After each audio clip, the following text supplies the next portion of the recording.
అగ్ని వంటి ఆ నారసింహుడి మీదకి దూకాట.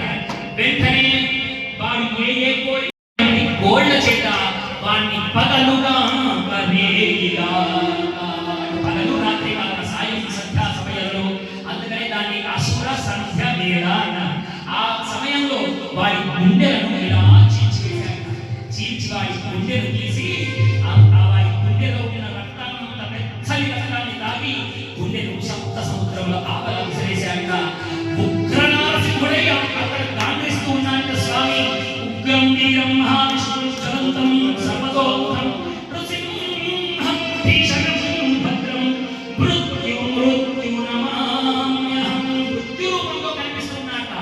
గట్టిగా సింహ రూపంలో ఉన్న స్వామి అలా గాండ్రిస్తూ ఉంటే దేవతలు లక్ష్మీదేవి మిగిలిన వాళ్ళందరూ భయపడిపోతూ, అమ్మా లక్ష్మీదేవి ఆ నారసింహుడి ఉగ్ర రూపాన్ని శాంతింపజేయమమ్మా అని అందరూ లక్ష్మీదేవిని శరణు.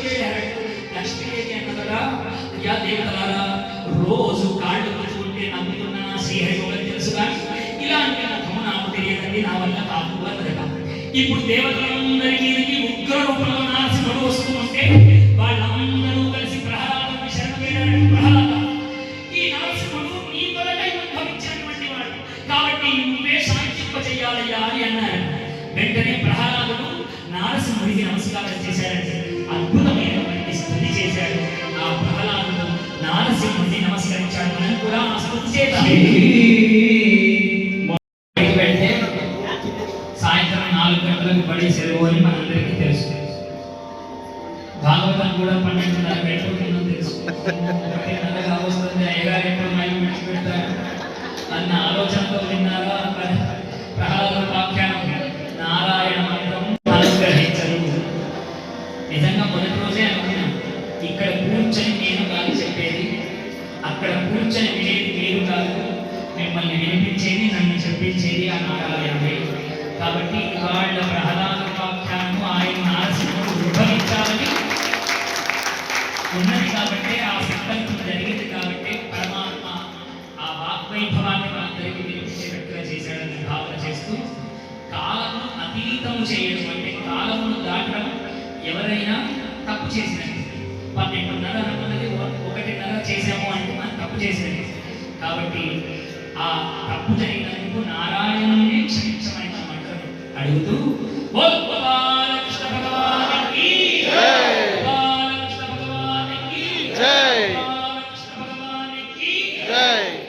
దక్ష ప్రజాపతిని అనుగ్రహించాడట ఈశ్వరుడు. ఈశ్వరుడు అనుగ్రహించగానే సృష్టిలో దక్ష ప్రజాపతి కంటే ఎక్కువ భక్తుడు ఇంకా ఎవరు లేకుండా అయినాక, ఆయన మించిన శివభక్తులు లేకుండా అయ్యారు. అలా అద్భుతమైనటువంటి శివభక్తి చేత ఈశ్వర అనుగ్రహాన్ని దక్ష ప్రజాపతి పొందాడు. ఈ దగ్ధమైనటువంటి సతీదేవియే మళ్ళీ మరో జన్మయంలో హిమవత్ పర్వత మహారాజు పుత్రికయైన పార్వతిగా పుట్టే. ఎప్పుడైతే దక్ష ప్రజాపతిని అనుగ్రహించాడో ఈశ్వరుడు కైలాసానికి వెళ్ళిపోయాడు. వెళ్ళిపోయి సతీదేవి యొక్క తన దగ్గర లేనటువంటి ఆ విషయాన్ని మనసులో బాగా బాధగా పెట్టుకున్నటువంటి ఈశ్వరుడు యుగయుగాలు తపస్సాధన చేయడం మొదలుపెట్టాడు. ఈశ్వరుడు కేవలం తపస్సు చేస్తూ అలాగే కూర్చుండిపోతే లోకంలో ఉన్నటువంటి రాక్షసుల యొక్క శక్తి బాగా పెరిగిపోయింది. అందులో భాగంగా తారకాసురుడు అన్న రాక్షసుడు వాడు అద్భుతమైనటువంటి శక్తిని పొందాడు. శక్తిని పొంది ఈ తారకాసురుడు అనే రాక్షసుడు అద్భుతంగా వరాన్ని కోరాడు బ్రహ్మదేవుడు. ఎందుకు అంటే వీడికి అర్థమైపోయింది, ఈశ్వరుడు ఇంకా సతీదేవి వియోగంలోనే ఉన్నాడు, పెళ్లి పెట్టాలి ఏమి చేసుకోడు, ఇక నాకు ఈ లోకంలో ఎవ్వరి వల్ల నాకు చావు లేదు అని బ్రహ్మదేవుని ఒక వరం కోరుకున్నాడు. హే బ్రహ్మదేవ, నాకు చావు కలగా ఉంటే ఈశ్వరుని భార్య పుట్టిన కొడుకు చేతిలో నాకు చావు కావాలి అన్నాడు. ఎందుకంటే ఈశ్వరుడు పెళ్లి చేసుకోడు కాబట్టి ఇంకా వాడికి సంతానం కాదు అనుకున్నాడు. అలా వరాన్ని కోరారు బ్రహ్మదేవుడు. తథాస్తు అన్నాడు. అందుకనే ఆ సతీదేవి పార్వతి అయి పుట్టి పర్వత రాజకుమార్తె అయిన పార్వతి అయి పుట్టింది. అలా ఎప్పుడైతే పార్వతి అయి పుట్టిందో మరి ఈ పార్వతే సతీదేవి అని ఈశ్వరుడికి తెలియాలి. అందుకని చేరేటట్టుగా పార్వతే తపస్సు చేస్తూ ఈశ్వర ప్రేమను పొందేటట్టు నారదుడు వెళ్ళాడు. వెళ్ళి హిమవత్ పర్వత మహారాజుకు మేనకాదేవులకు చెప్పాట, నీ కూతురు మామూలు కూతురు కాదయ్యా, ఈమె పుట్టిందే ఈశ్వరుడి కొరకు. మేనక అప్పటికి ఈశ్వరుడు అంటే ఎవరో తెలియదు, అల్లుడిని చూడలేదు. అందుకనే ఆ ఈశ్వరుడి కొరకే పుట్టింది, ఈశ్వరుడి గురించి తపస్సు చేస్తే వాడే వచ్చి పెళ్లి చేసుకుంటాడయ్యా అని చెప్పాడు. ఇలా ఎన్ని మాటలు చెప్పాడు నారదుడు. చెప్పిన తర్వాత అందాల ముద్దుల కుమార్తెను చల్లని మంచు కొండలలో పంపించలేక ఈశ్వరారాధనకు పంపించింది మేనకాదేవి. ఆ మంచు కొండల్లో ఉండి ఈశ్వరుడి గురించి ఘోరమైనటువంటి తపస్సాధన చేసింది పార్వతి. అలా తపస్సాధన చేసి చేసి చేసి ఒకనాడు నారదుడి ద్వారా ఈశ్వరుడు తెలుసుకున్నాడు, తన సతీదేవియే పార్వతి అయి పర్వతముల మధ్యలో ఇలా తన కోసం సాధన చేస్తున్నది అని. ఈశ్వరుడు అనుకున్నాక మరి నేను పరీక్షించాలి కదా, ఈవిడ ఆ సతీదేవియేనా అని ఈశ్వరుడే అనేక రకాలైనటువంటి పరీక్షలు పార్వతీదేవిని పెడితే ఎలాంటి పరీక్షలు పెట్టాడో మనకు శివపురాణంలో అద్భుతంగా చెప్పబడింది. Shiva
మధుసూదన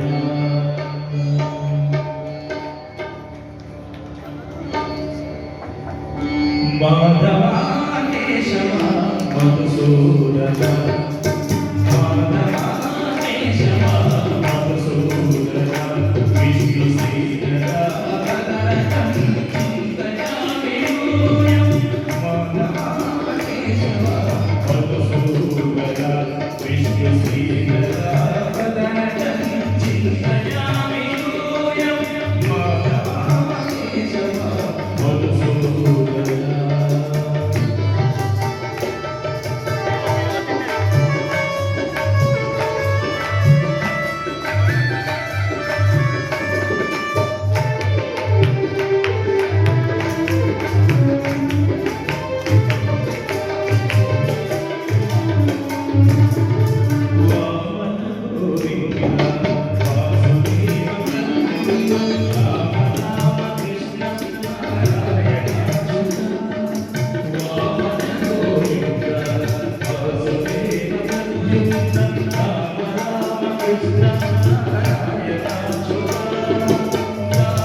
హిరణ్యమమా అని అంటూ ఉన్నాడు.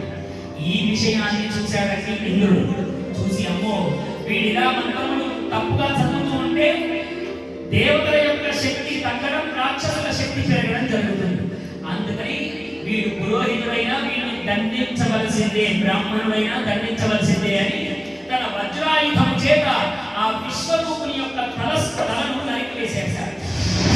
ఎప్పుడైతే బ్రాహ్మణుని చంపాడో ఇంద్రునకు బ్రహ్మహత్య పాతకము చుట్టే, బ్రహ్మహత్య పాతకము చుట్టుకున్నాడు. ఇప్పుడు బ్రహ్మదేవుడి దగ్గరికి వెళ్ళాక, అయ్యా బ్రహ్మదేవ, నేనేమో లోకక్షేమం కోరి దేవతల శక్తి పెరగాలని వాడిని చంపానయ్యా, నా స్వార్థం కొరకు చంపలేదు. ఇప్పుడు ఈ బ్రహ్మహత్య పాలకులు పెట్టుకున్న నేను నా ముఖమంతా వర్చస్సును కోల్పోతూ ఉన్నది, నా యొక్క తేజస్సంతా వెళ్ళిపోతూ ఉన్నది, ఏం చెయ్యమంటావయ్యా బ్రహ్మదేవ అని అడిగితే బ్రహ్మదేవుడు అన్నట, ఇంద్ర, ఈ లోకంలో నీ బ్రహ్మహత్యా పాతకమును పుచ్చుకునే నలుగురికి దీన్ని పంచిపెట్టవయ్యా అన్నాడు. 4 భాగాలు చెయ్యి, నలుగురికి పంచిపెట్టు అన్నాడు. అనగానే ఇంద్రుడు, ఎవరా నలుగురు? ఏమండి, నాకు బ్రహ్మహత్యా పాతకం ఉన్నది, ఇదిగో తీసుకోండి, మా ఇంటికి పేరెంటానికి రండి, బొట్టు పెట్టి ఆ పాతకం ఇస్తారంటే ఎవరైనా తీసుకుంటారు. కానీ ఇప్పుడు బ్రహ్మహత్యా పాతకం ఎవరెవరికి అప్పచెప్పాడో మనకు భాగవతం తెలియజేస్తూ ఉన్నది. మొదటి భాగం వృక్షములనిచ్చే, మొదటి భాగము చెట్లకి ఇచ్చాక, చెట్లకు ఎప్పుడైతే ఆ బ్రహ్మహత్యా పాతకాన్ని ఇచ్చాడో వాటి నుండి జిగురు కారణం మొదలైంది. అలా జిగురు కారణం ఉన్నటువంటి వృక్షములన్నిటికీ బ్రహ్మహత్యా పాతకం ఉన్నట్టు లెక్క. ఎప్పుడైతే అలా జిగురు కాలంలో చెట్లన్నీ అన్నాయట, అయ్యా ఇంద్ర, నీ బ్రహ్మహత్యను నేను స్వీకరించాను, మరి మాకేమిటయ్యా లాభము అంటే, ఈ లోకంలో మిమ్మల్ని ఎవ్వరూ నాటకపోయినా మీరు మొలుస్తారు చూడండి అన్నారు. అందుకని మీరు చూడండి, తుమ్మ చెట్టు నుండి జిగురు కాకుండా మా పెరట్లో తుమ్మ చెట్టు ఉండాలని ఎవరైనా పెట్టుకుంటారా? తుమ్మ చెట్లు వాడుకుంటారా? అవి ఎక్కడ పడితే అక్కడ పెరుగుతూ ఉంటాయి.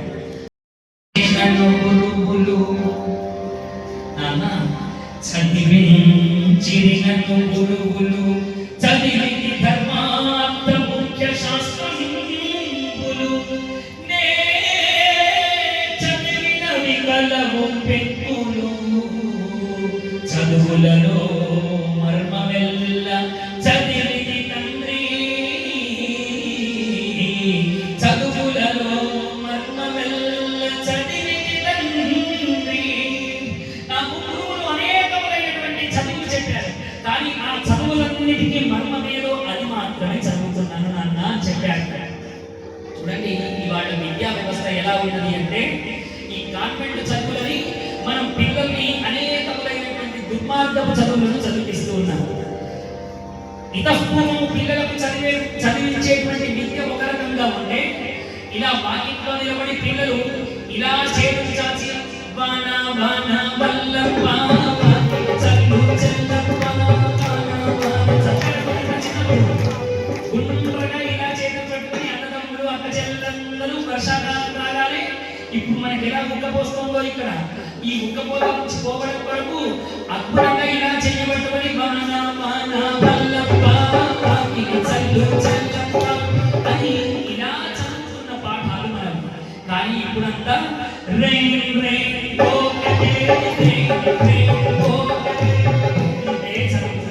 వానను వెళ్ళిపోమంటున్న చదువులు ఇప్పటి చదువుతుంది. చూడండి, ఏం చెప్పింది శాస్త్రం? బాలవాక్కు బ్రహ్మవాక్కు. పిల్లలు ఏదంటే అది సత్యం. పిల్లలు పోపో అంటున్నారు కాబట్టి అసలు కాలంలో వర్షాలు లేకుండా మనం కష్టాలను అనుభవిస్తూ ఉన్నాం. నిజంగా ఇప్పుడు సంస్కృతి ఎలా మారిపోయింది అంటే, ఇతపూర్వము పట్టణాల్లో ఉండేది, ఇప్పుడు పల్లెలకు కూడా పారిపోయింది. అమ్మ నా కొడుకు నన్ను మమ్మీ అన్నాడు, మమ్మీ అన్నాడు, మమ్మీ అన్నాడు అని చక్కలు గుర్తుకుంటూ ఉన్నాడు. నా కొడుకు డాడీ అన్నాడు, డాడీ అన్నాడు, డాడీ అన్నాడు. మమ్మీ అంటే అర్థం ఏమిటి అంటే చచ్చిందాను అని అర్థం. వీడు రోజు పొద్దున్న లేచి mummy mummy mummy mummy mummy mummy mummy చచ్చిందానా చచ్చిందానా. ఇదే భయ. ఎంతమంది అన్ని పిలిపించుకునే వాళ్ళు చేయొద్దు. మమ్మీ అని పిలిపించుకునేవాళ్ళు. నాకు చెప్పవలసిన పట్టేదండి మీ ఆత్మకు తెలుసు. ఇప్పుడు ఇంటికి వెళ్ళిన తర్వాత ఏం పిలిపించుకుంటారో మీరే నిర్ణయం చేసుకోండి.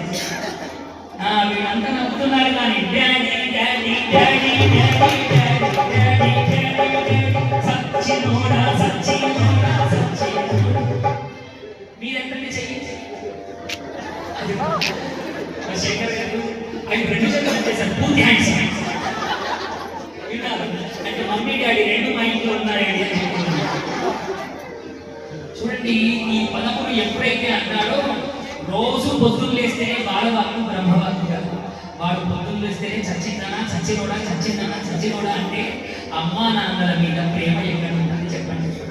అమ్మా అమ్మా అమ్మా అన్న పిలిపే నాన్న అన్నటువంటి ఆ పిలుపు ఎంత మధురంగా ఉంటుందో.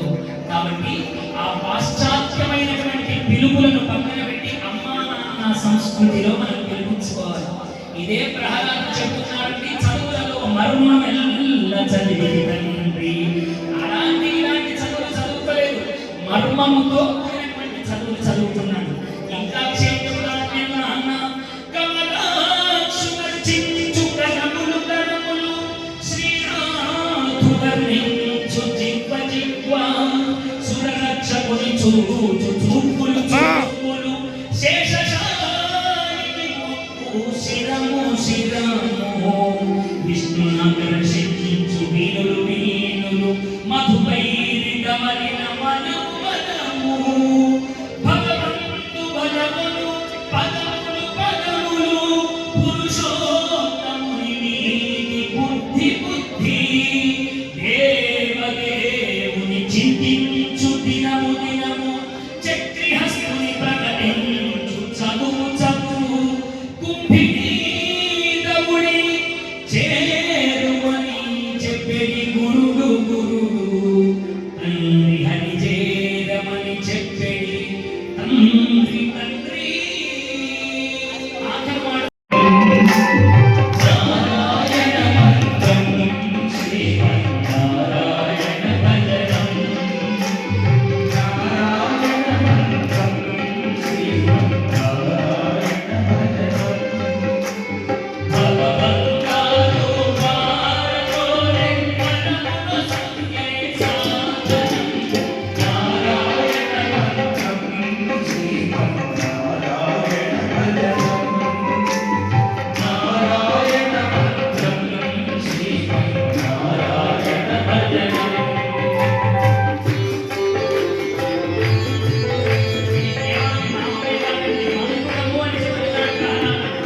ఇప్పుడు మనందరికీ ఆ అష్టాక్షరి మంత్రోపదేశం జరుగుతున్నట్టు ప్రహ్లాదు చేస్తున్నాడు. నారాయణ అన్న అష్టాక్షరి మంత్రోపదేశం అందరం అద్భుతంగా ఈ మంత్ర జపాన్ని చేద్దాం. నారాయణ మంత్రం శ్రీమన్నారాయణ భజనం నారాయణ మంత్రం శ్రీమన్నారాయణ భజనం భగవంతాలు మారకోరే మనమున సంగే సాధనం నారాయణ మంత్రం శ్రీమన్నారాయణ భజనం నారాయణ మంత్రం శ్రీమన్నారాయణ భజనం. గాలిని పండించి హసించే కాసిన పని లేదు, గాలిని పండించే హసించే కాసిన పని లేదు, జీవుల హింసించే క్రతువుల చేయక పని లేదు, జీవుల హింసించే క్రతువుల చేయక పని లేదు. మాధవ మధుసూదన అని మనసున తలచిన చాలురా, మాధవ మధుసూదన అని మనసున తలచిన చాలురా. నారాయణ మంత్రం శ్రీమన్నారాయణ భజనం నారాయణ మంత్రం శ్రీమన్నారాయణ భజనం.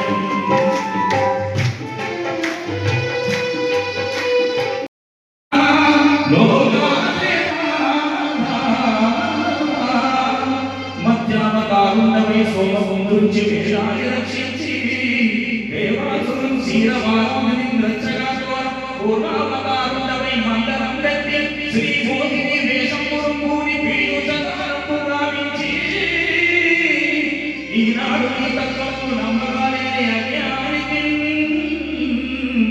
సత్యదీపము చూపించి మోహము వారించి విష్ణుభావము రూపించి విలాసకోటెను కటాక్షింపగా ఈ విచిత్రాకృతిని విరిచేసినావా పరమధామా వైకుంఠధామా వైకుంఠధామా నమో నారసింహ నమో వర్ధమా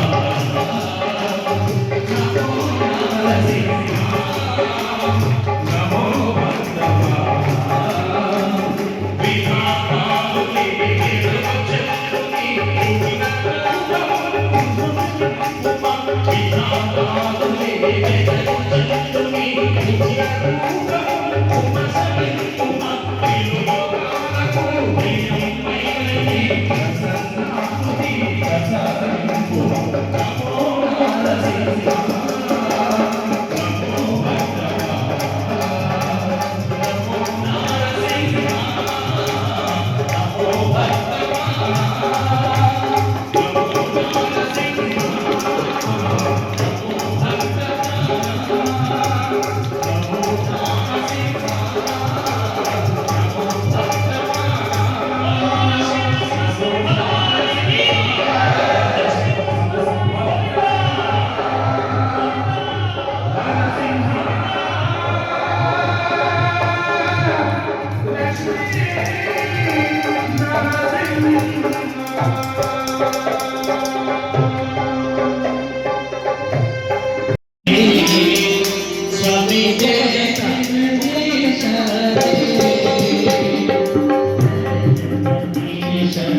मेरी शबरी के जैसे खिलाते नहीं। कौन कहते हैं भगवान सोते नहीं, कौन कहते हैं भगवान सोते नहीं। माँ यशोदा के जैसे सुलाते नहीं, यशोदा के जैसे सुलाते नहीं। कौन कहते हैं भगवान नाचते नहीं, कौन कहते हैं भगवान नाचते नहीं। गोपियों की तरह तुम नचाते नहीं, गोपियों की तरह तुम नचाते नहीं। अच्युतं केशवं कृष्ण दामोदरं, अच्युतं केशवं कृष्ण दामोदरं रामनारायणं जानकी वल्लभं, रामनारायणं जानकी वल्लभं नारायण नारायण वो लक्ष्मीनारायण नारायण नारायण वो, नारायण नारायण नो लक्ष्मीनारायण नारायण वो, नारायण नारायण वो। ओम जय जगदीश हरे नारायण नारायण ओम लक्ष्मी नारायण नारायण नारायण ओम नारायण नारायण ओम लक्ष्मी नारायण नारायण ओम अम्मा जरियाले अरे यार ओम जय जगदीश हरे नारायण नारायण ओम लक्ष्मीनारायण नारायण नारायण ओम, नारायण नारायण ओम लक्ष्मीनारायण नारायण ओम, लक्ष्मीनारायण नारायण ओम, ओम जय जगदीश हरे नारायण नारायण ओम लक्ष्मीनारायण नारायण नारायण ओम, नारायण नारायण ओम, लक्ष्मीनारायण नारायण ओम, नारायण नारायण ओम।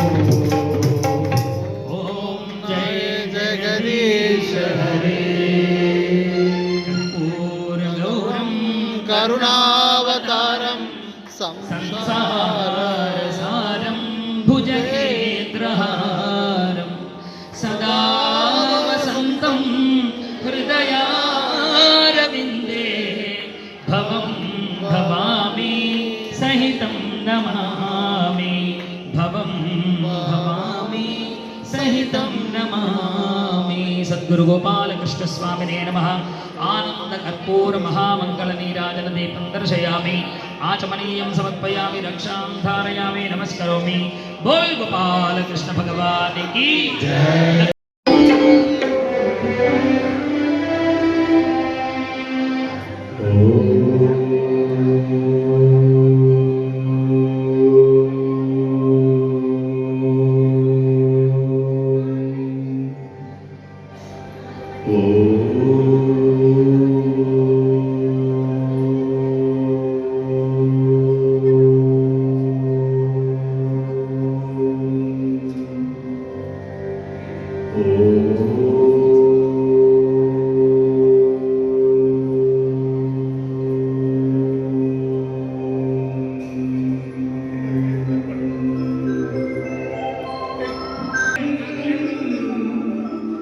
नमामि विघ्नेश्वर पादपङ्कजम्।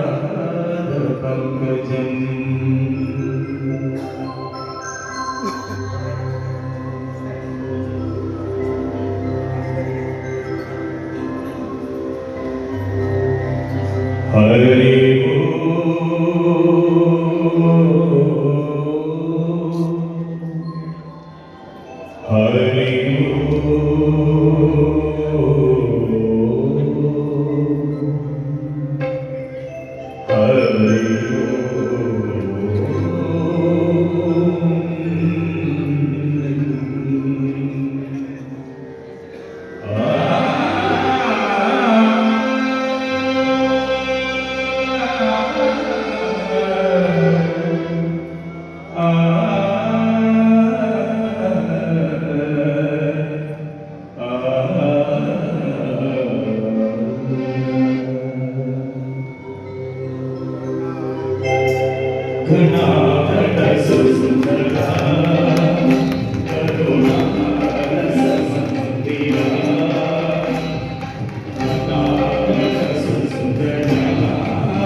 करुणा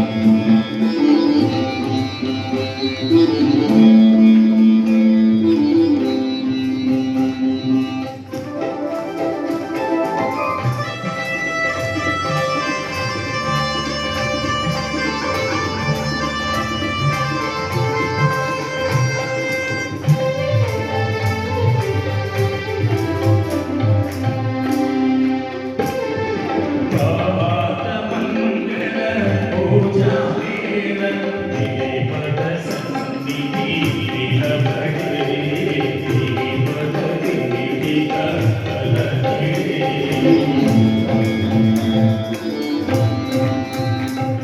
ప్రభాత మంగళ పూజా వేళ దీపద సన్నిధి నిలబడే దీపద దీపిక కలగే నిఖిల జగదీవాళులిడగా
श्रुतिस्मृतिपुराणानाम् आलयं करुणालयं नमामि भगवत्पादशङ्करं लोकशङ्करं शङ्करं शङ्कराचार्यं केशवपादरायणं सूत्रभाष्यं वन्दे भगवन्तौ पुनः पुनः ज्ञानानन्दमयं देवं निर्मलस्फटिकाकृतिम् आधारं सर्वविद्यानां हयग्रीवस्महे मनोहरं महाशान्तं वेदविद्याप्रदायकं निस्वार्थं निरहङ्कारं मनोहरं भजे यत्र योगीश्वरः कृष्णः यत्र पार्थो धनुर्धरः तत्र श्रीर्विजयोर्भूतिः ध्रुवाणि निर्मतिर्मम वागर्थानकसम्पृक्तौ वागर्थप्रतिपत्तये जगतः पितरौ वन्दे पार्वती परमेश्वरौ मनोजवं मारुततुल्यवेगं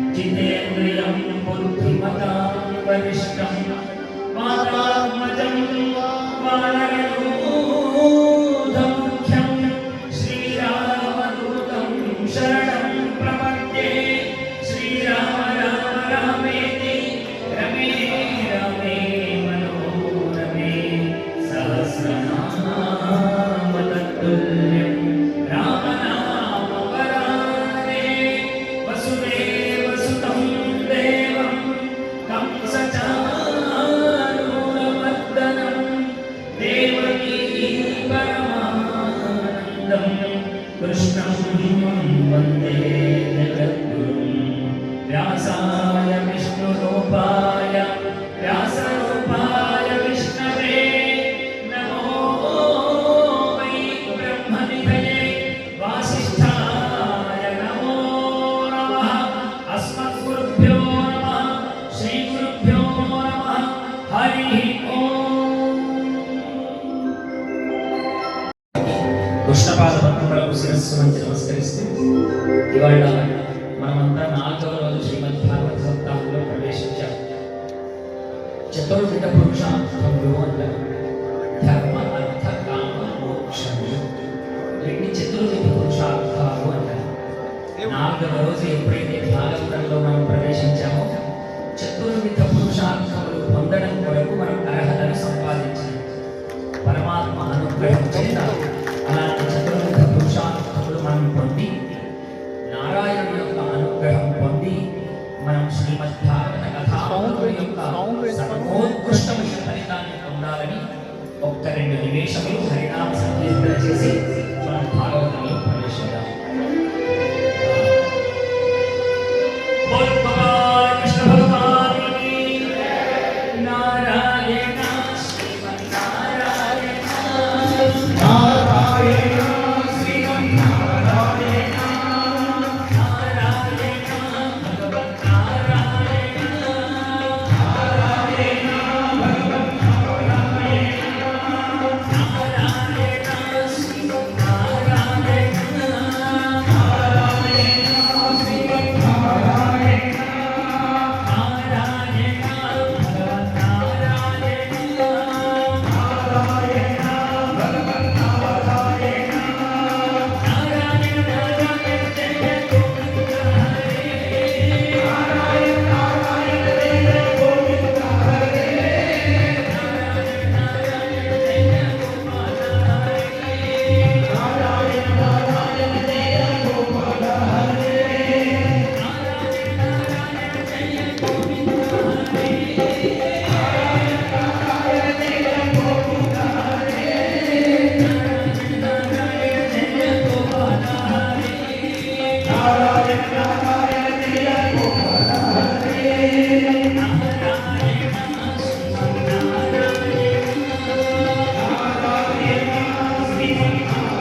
12 స్కందాలుగా మన అందరికీ ఈ భాగవతాన్ని రచించాడు.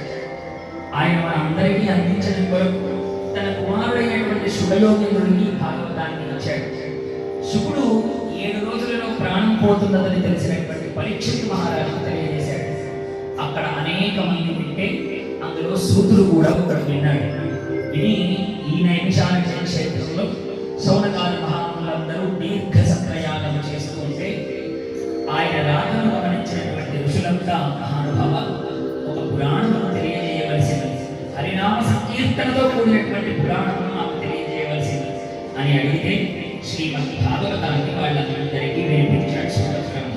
మన అందరి జన్మ సాఫల్యం బట్టి సంస్కృతంలో ఉన్నటువంటి భాగవతాన్ని అచ్చ తెలుగులో మనందరికీ అందించిన వాడు బొమ్మెర బోధన మాత్రం. అలాంటి బోధన భాగవతాన్ని మనం ప్రవచన రూపంలో వింటూ ఉన్నాం.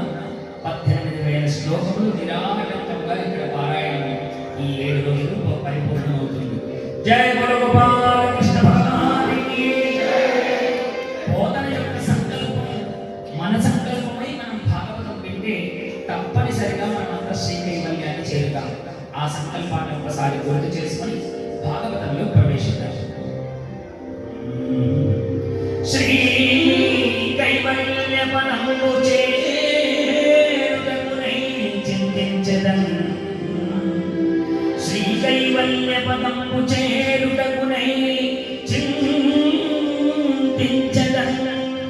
లోక రక్షణీకారంభకు భక్త పాలన కళా సంరంభకు దానవోద్రేక స్తంభకు కేడిలోల విలసత్రుజాల సంభూత నానా కంజాత భవాండకు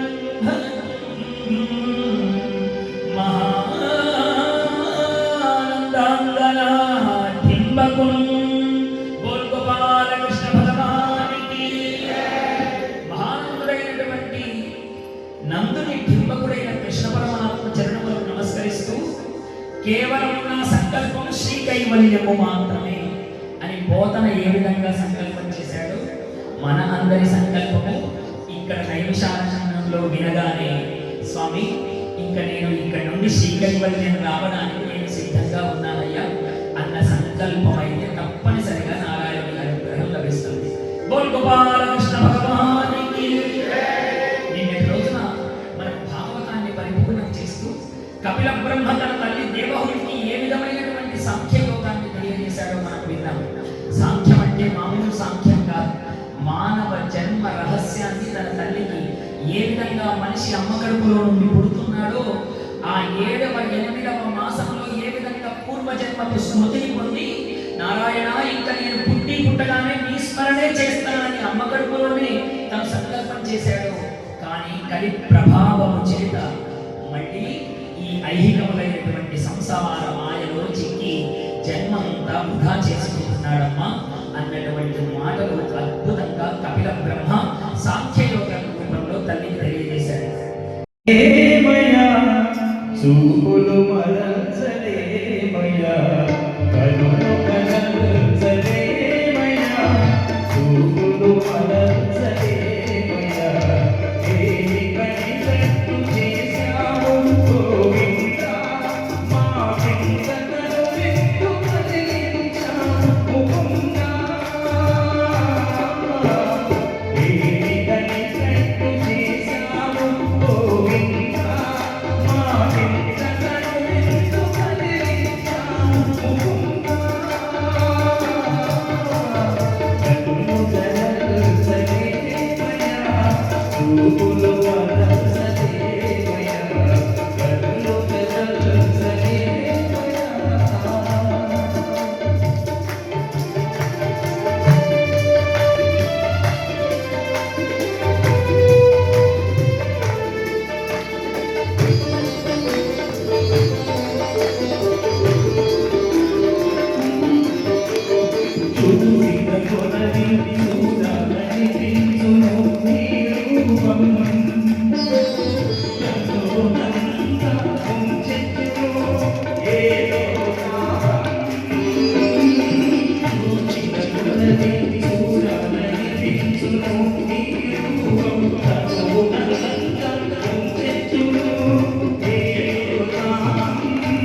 చెప్పామయ్యా కపిలుడు దేవహూతి కథ. మిగిలిన ఇద్దరు ఆడపిల్లలకు ఎవరితో ఇచ్చి పెళ్లి చేశాడయ్యా అని అడగగానే మొదటి కుమార్తె ఆకుమూర్తిని రుచి ప్రజాపతికి ఇచ్చి వివాహం చేశాడు. రుచి ప్రజాపతికి ఇచ్చి వివాహం చేస్తే వాళ్లకు యజ్ఞుడు దక్షిణ అనేటువంటి ఇద్దరు పిల్లలు పుట్టారు. యజ్ఞుడు దక్షిణ అనేటువంటి ఈ ఇద్దరు పిల్లలు, యజ్ఞుడేమో సాక్షాత్తు నారాయణ స్వరూపము, దక్షిణ అనేటువంటి ఆవిడ సాక్షాత్తు మహాలక్ష్మి స్వరూపం. చూడండి, ఇప్పుడు లక్ష్మీ నారాయణ ఇద్దరు ఒక తల్లి కడుపులో పుట్టారంటే అన్న చెల్లెలు అయిపోయారు. ఎంత చిత్రమో. కానీ ఇది సృష్టి విరుద్ధము. ఇప్పుడు ఈ రుచి ప్రజాపతికి ఆకుని దంపతులకు పుట్టినటువంటి ఈ యజ్ఞులు దక్షిణలకు ఇద్దరికి వివాహం జరిపించారు. అదేమిటి చిత్రం? అన్నా చెల్లెలు కదా, వీళ్ళిద్దరు లక్ష్మీనారాయణులు కాబట్టి ఎన్నటికైనా వీళ్ళకే వివాహం జరగాలి. మరి అన్నా చెల్లెలకు ఎలా జరుగుతుంది అంటే, తాతగారైనటువంటి స్వయంభూమకు శతరూప అమ్మమ్మ ఈ యజ్ఞుణ్ణి మనవణ్ణి దత్తత తీసుకున్నారు. ఎప్పుడైతే దత్తత తీసుకున్నారో ఇప్పుడు మేనమామ మేనకోడలుగా మారిపోయింది. అలా మేనమామ మేనకోడలైనటువంటి లక్ష్మీనారాయణులకు వివాహం జరిపించారు. అలా ఆ యజ్ఞుడు దక్షిణను ఈ ఆకృతి రుచి ప్రజాపతి ఇద్దరు కూడా సేవిస్తూ వాళ్ళు కాలగమనంలో నారాయణులో ఐక్యమైపోయారయ్యా. మూడవ కుమార్తె ప్రసూతి. ఈవిడ దక్ష ప్రజాపతిని పెళ్లి చేసుకుందయ్యా అన్నాడు. దక్ష ప్రజాపతికి అనేక మంది ఆడపిల్లల సంతానం, అందులో సతీదేవి ఒకరు. ఈ సతీదేవి దక్ష ప్రజాపతి యొక్క అవమాన భారము భరించలేక యోగాగ్నిలో దగ్ధమైపోయింది అన్న మాటను మైత్రేయుడు ఆ విదురుడికి తెలియజేశాడు. ఎప్పుడైతే ఈ మాట తెలియజేశాడో, మరి సతీదేవి దక్షిణి కుమార్తె అని చెబుతూ ఉన్నాము. కుమార్తె ఏమిటి? ఆ కుమార్తెను తండ్రి అవమానించడం ఏమిటి? ఆవిడ అలా యోగాగ్నిలో కాలిపోవడం ఏమిటి? ఈ కథనంగా చెప్పవలసింది అని అడిగాడు. ఇప్పుడు దక్ష యజ్ఞము అన్న ఘట్టంలో మనం అందరం ప్రవేశిస్తూ ఉన్నాం. జయ గురు గోపాల కృష్ణ భగవానికి అఘోర రుద్రాయ మాపాండ రుద్రాయ ఖండ రుద్రాయ చండ రుద్రాయ బ్రహ్మాండ రుద్రాయ ప్రచండ రుద్రాయ ఖండ రుద్రాయ శూర రుద్రాయ వీర రుద్రాయ భవ రుద్రాయ భీమ రుద్రాయ అదర రుద్రాయ వికల రుద్రాయ సుకల రుద్రాయ మహాబల రుద్రాయ ప్రసాకర రుద్రాయ పాతాళ రుద్రాయ పాతాళ రుద్రాయ నమో నమః. ఓం శివోహం ఓం శివోహం రుద్రయామం భజేయం. ఓం శివోహం ఓం శివోహం రుద్రయామం భజేయం భజేయం. వీరభద్రాయ భద్రేంద్రాయ పూర్ణ సంసారః సకల లోకాయ సర్వభూతాయ సత్య సాక్షాత్కారః. శంభో శంకర ఓం శివోహం ఓం శివోహం రుద్రనామం భజేయం భజేయం.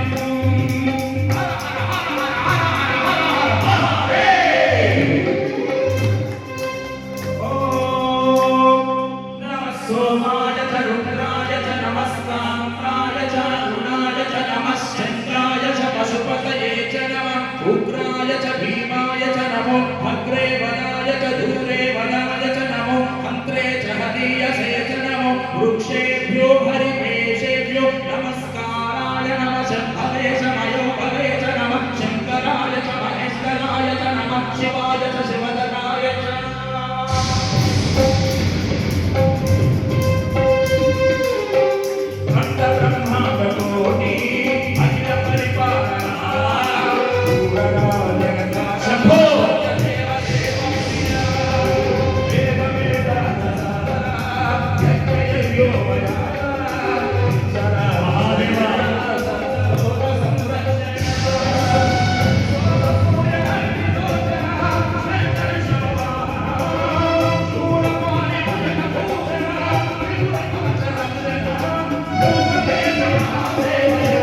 ओम वज्रनखाय विद्महे तीक्ष्णदग्गुष्ट्राय धीमहि तन्नो नरसिंहः प्रचोदयात् गोविन्दाय विद्महे गोपीजनवल्लभाय धीमहि तन्नः कृष्णः प्रचोदयात् महादेव्यै च विद्महे कृष्णपत्न्यै च धीमहि तन्नो रुक्मिणी प्रचोदयात् यो वेदादौ स्वरः प्रोक्तो वेदान्ते च प्रतिष्ठितः तस्य प्रकृतिलीनः स यः परः स महेश्वरः वेदोक्तं सुवर्णदिव्यमन्त्रपुष्पाक्षतां समर्पयामि प्रदक्षिणं यानि कानि च पापानि जन्मान्तरकृतानि च तानि तानि प्रणश्यन्ति प्रदक्षिणपदे पदे पापोऽहं पापकर्माहं पापात्मा पापसम्भव त्राहि मां कुर्मया देव शरणागतवत्सल अन्यथा शरणं नास्ति त्वमेव शरणं मम तस्मात् कारुण्यभावेन रक्ष रक्ष जनार्दन आत्मप्रदक्षिणत्रय नमस्कारां समर्पयामि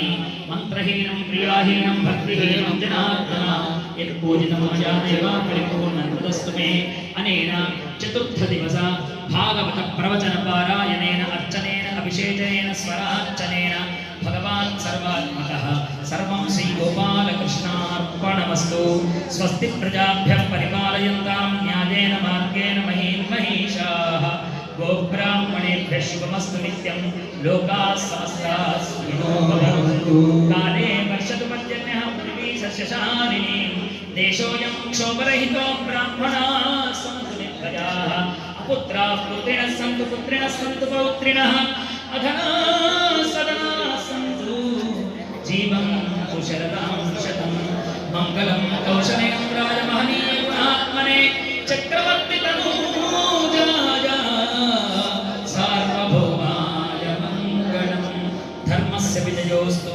अधर्मस्य नाशोस्तु प्राणिनां सद्भावनास्तु गवां संरक्षणमस्तु विश्वस्य कल्याणमस्तु संस्कृतस्य अभिवृद्धिरस्तु सनातन धर्म की सनातन धर्म की आज की आनंद की उमापति महादेव की गोपाल कृष्ण भगवान की राजा रामचंद्र भगवान की पवन सुत हनुमान की जगदम्ब विश्वपालिनी माता की गौ माता की माता की तुलसी माता की जय अन्नोल्ड की जय अन्नोल्ड की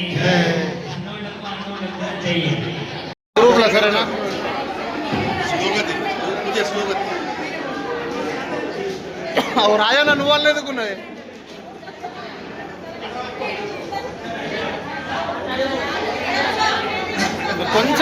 కొంచెం ఆగండి అందరు వస్తారు మీరు ఏం మాట్లాడకండి అది స్లోగానే అండి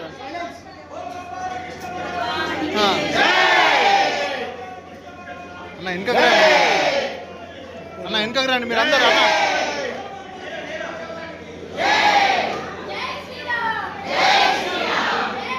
అన్న వెనకకు రండి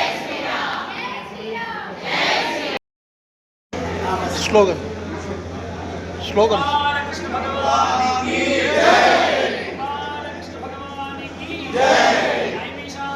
अरे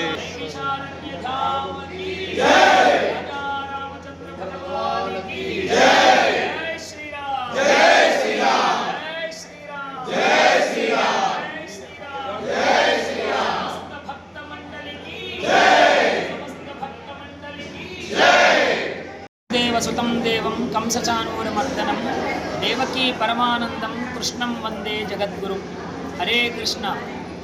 నైమిషారణ్య క్షేత్రములో ఇందూరు భక్త బృందము అయ్యప్ప సేవా సమితి వారి యొక్క ఆధ్వర్యంలో ఈ నెల 2వ తేదీన ప్రారంభమైనటువంటి శ్రీమద్ భాగవత కథామృతము ఇవాళ 4వ రోజుకు చేరుకున్నది.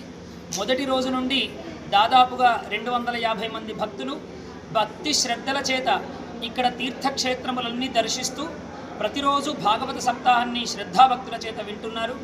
మొదటి రోజున భాగవత మహాత్మ్యము, పరీక్షిత్తు మహారాజు ఎందుకు ఈ భాగవతాన్ని విన్నాడు ఇత్యాది విషయములు చెప్పుకొని తర్వాత ఆ స్వామివారి యొక్క వరాహావతార విశేషము, హిరణ్యకశపుడు హిరణ్యాక్షుని యొక్క జననము, ఈరోజు 3వ రోజు స్వామివారి యొక్క అద్భుతమైనటువంటి నారసింహ అవతారం గురించి ఇవాళ 4వ రోజు చెప్పుకోవడం జరిగింది.